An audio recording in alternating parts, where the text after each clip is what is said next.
हर हर महादेव। श्री शिव महापुराण रुद्र संहिता द्वितीय सती खंड अध्याय 41 एवं अध्याय 42। देवताओं द्वारा भगवान शिव की स्तुति। भगवान शिव का देवता आदि के अंगों के ठीक होने और प्रजापति दक्ष के जीवित होने का वरदान देना। श्री हरि आदि के साथ यज्ञ मंडप में पधारकर भगवान शिव का दक्ष को जीवित करना। दक्ष और विष्णु आदि के द्वारा भगवान शिव की स्तुति। देवताओं ने भगवान शिव जी की अत्यंत विनय के साथ स्तुति करते हुए अंत में कहा, आप पर उत्कृष्ट परमेश्वर, परात्पर तथा परात्परतर हैं। आप सर्वव्यापी विश्व मूर्ति महेश्वर को हमारा नमस्कार है। आप विष्णु कलत्र, विष्णु क्षेत्र, भानु, भैरव, शरणागत वत्सल त्र्यंबकम तथा विहरणशील हैं। आप मृत्युंजय हैं, शोक भी आपका ही रूप है। आप त्रिगुण एवं गुणात्मा हैं। चंद्रमा, सूर्य और अग्नि आपके नेत्र हैं। आप सबके कारण तथा धर्म मर्यादा स्वरूप हैं। आपको हमारा बारंबार नमस्कार है। आपने अपने ही तेज से संपूर्ण जगत को व्याप्त कर रखा है। आप निर्विकार, प्रकाशपूर्ण, चिदानंद स्वरूप पर ब्रह्म परमात्मा हैं। आप महेश्वर, ब्रह्मा, विष्णु, इंद्र और चंद्र आदि समस्त देवता तथा मुनि आप से ही उत्पन्न हुए हैं। आप अपने शरीर को 8 भागों में विभक्त करके समस्त संसार का पोषण करते हैं, इसलिए अष्टमूर्ति कहलाते हैं। आप ही सबके आदि कारण करुणामय ईश्वर हैं। आपके भय से यह वायु चलती है। आपके भय से अग्नि जलाने का कार्य करती है। आपके भय से सूर्य तपता है और आपके ही भय से मृत्यु सब ओर दौड़ती फिरती है। हे दया सिंधु, हे महेशान, हे परमेश्वर, आप प्रसन्न होइए।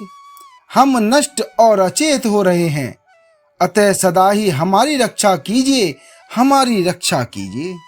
हे नाथ, हे करुणानिधि, हे शंभु, आपने अब तक नाना प्रकार की आपत्तियों से जिस तरह हमें सदा सुरक्षित रखा है, उसी तरह आज भी आप हमारी रक्षा कीजिए। हे नाथ, हे दुर्गेश, आप शीघ्र कृपा करके इस अपूर्ण यज्ञ का और प्रजापति दक्ष का भी उद्धार कीजिए। भग को अपनी आंखें मिल जाएं, यजमान दक्ष जीवित हो जाएं, पूषा के दांत जम जाएं और भृगु की दाढ़ी मूंछ पहले जैसी हो जाए। हे शंकर, आयुधों और पत्थरों की वर्षा से जिनके अंग भंग हो गए हैं, उन देवता आदि पर आप सर्वथा अनुग्रह करें, जिससे उन्हें पूर्णतः आरोग्य लाभ हो।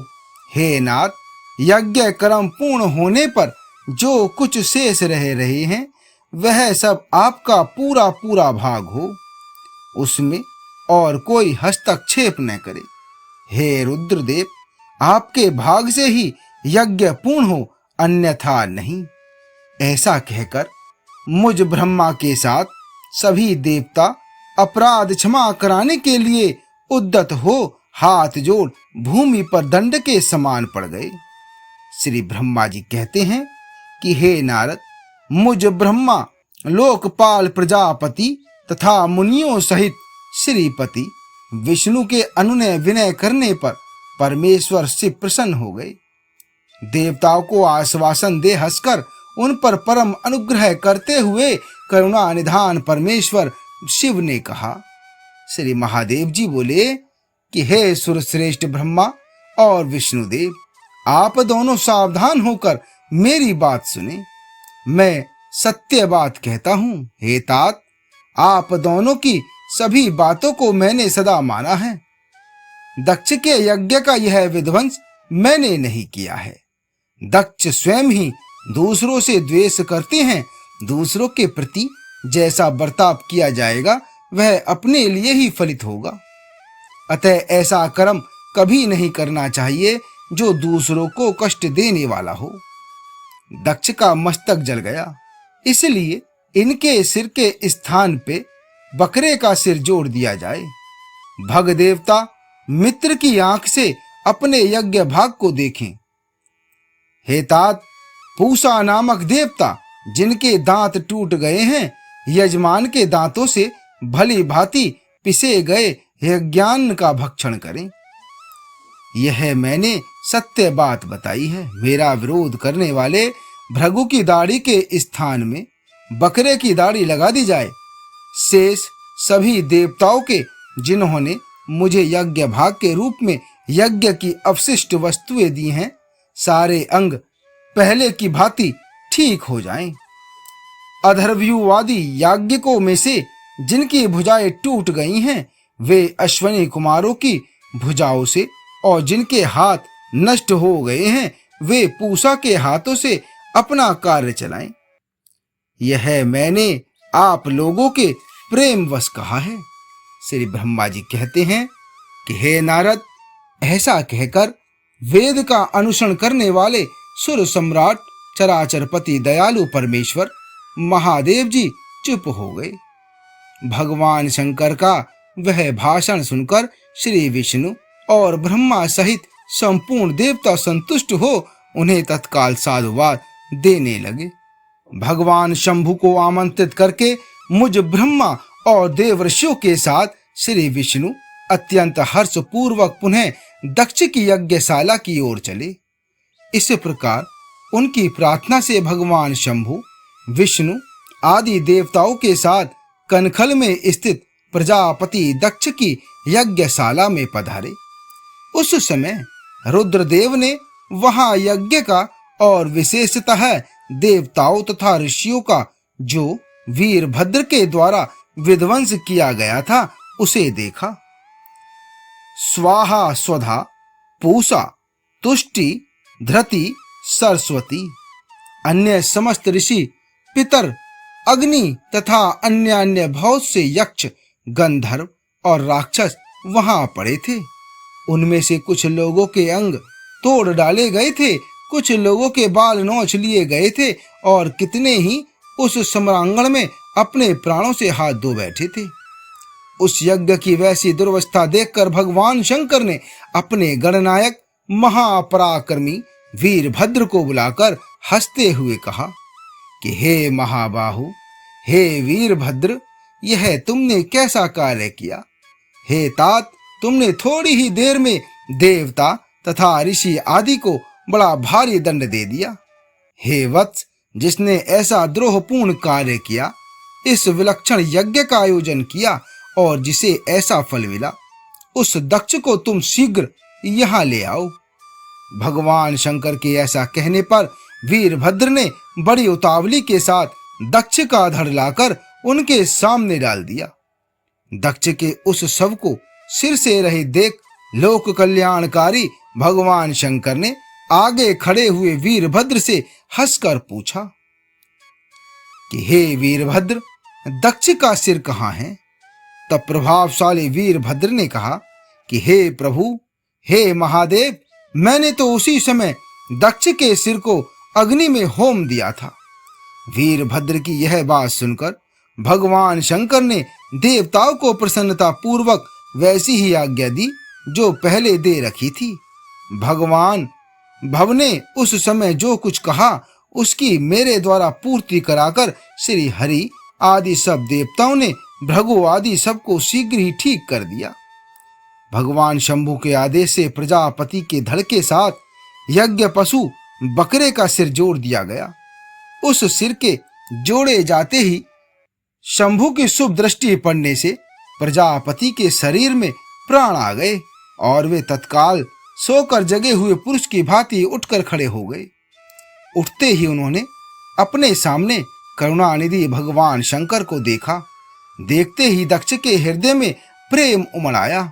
उस प्रेम ने उनके अंतःकरण को निर्मल एवं प्रसन्न कर दिया। पहले महादेव जी से द्वेष करने के कारण उनका अंतःकरण मलिन हो गया था, परंतु उस समय भगवान शिव के दर्शन से वे तत्काल शरद ऋतु के चंद्रमा की भांति निर्मल हो गए। उनके मन में भगवान शिव की स्तुति करने का विचार उत्पन्न हुआ, परंतु वे अनुरागाधिक्य के कारण तथा अपनी मरी हुई पुत्री का स्मरण करके व्याकुल हो जाने के कारण तत्काल उनका स्तवन न कर सके। थोड़ी देर बाद मन स्थिर होने पर प्रजापति दक्ष ने लज्जित हो लोक शंकर शिव शंकर को प्रणाम किया और उनकी स्तुति आरंभ की। उन्होंने भगवान शंकर की महिमा गाते हुए बारंबार उन्हें प्रणाम किया। फिर अंत में कहा कि हे परमेश्वर, आपने ब्रह्मा होकर सबसे पहले आत्म तत्व का ज्ञान प्राप्त करने के लिए अपने मुख से विद्या, तप और व्रत धारण करने वाले ब्राह्मणों को उत्पन्न किया था। जैसे ग्वाला लाठी लेकर गौओं की रक्षा करता है, उसी प्रकार मर्यादा का पालन करने वाले आप परमेश्वर दंड धारण किए हुए उन साधु ब्राह्मणों की सभी विपत्तियों से रक्षा करते हैं। मैंने दुर्वचन रूपी बाणों से आप परमेश्वर को बींध डाला था, फिर भी आप मुझ पर अनुग्रह करने के लिए यहाँ आ गए। अब मेरी ही तरह अत्यंत दैन्यपूर्ण आशा वाले इन देवताओं पर भी कृपा कीजिए। हे भक्त वत्सल, हे दीन बंधु, हे शंभु, मुझ में आपको प्रसन्न करने के लिए कोई गुण नहीं है। आप षड्विध ऐश्वर्य से संपन्न पर परमात्मा हैं, अतः अपने ही बहुमूल्य उदारता पूर्ण वर्ताव से मुझ पर संतुष्ट हूं। श्री ब्रह्मा जी कहते हैं कि हे नारद, इस प्रकार लोक कल्याणकारी महाप्रभु महेश्वर शंकर की स्तुति करके विनय चित्त प्रजापति दक्ष चुप हो गए।